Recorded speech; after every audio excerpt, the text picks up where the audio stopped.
আসসালামু আলাইকুম রহমতুল্লাহ। প্রিয় দর্শক, দেখতে পারতেছেন যে আমাদের মাদ্রাসায় প্রত্যেক সপ্তাহ শুক্রবার শরীর চর্চার জন্য ফুটবল খেলার আয়োজন করা হয়, কিন্তু আজ একটু ভিন্ন রকম হয়ে গেছে।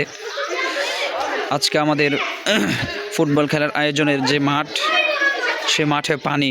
গত 2 দিন যাবত আপনারাও জানেন হালকা হালকা বৃষ্টি হচ্ছে রাত্রেবেলা। তো এই 2 দিনের বৃষ্টি আমাদের মাঠে পানি জমে গেছে। মাঠ সেটা আমাদের না, নির্দিষ্ট মাঠ না, তো পানি জমে গেছে। এখন আমাদের পাশে আরেকটা মাঠ ছিল, ওইটা হয়েছে গিয়াসউদ্দিনের মাঠ। তো ওই মাঠটার মধ্যে অনেক ময়লা থাকার কারণে আর ওই মাঠটা ব্যবহার করা হচ্ছে না।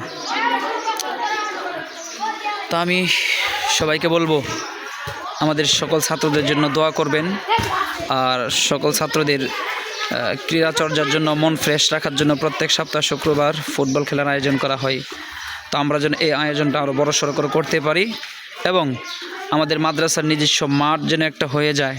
সকলে আমাদের জন্য দোয়া করবেন।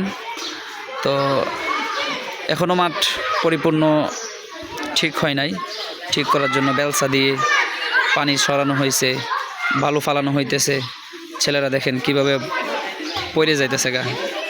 আসলে তারা রিসিভ থাকতে পারতেছে না, তারা নিজে রিসিভ করতে পারতেছে না, এত কাদা এবং এত পিচ্ছিল হয়ে আছে।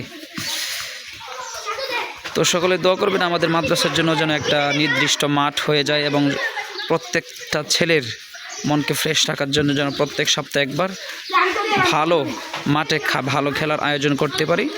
প্রত্যেকেই দোয়া করবেন। তো এই বলে আমি কথা শেষ করছি। আসসালামু আলাইকুম রহমতুল্লাহি ওয়া বারাকাতুহু।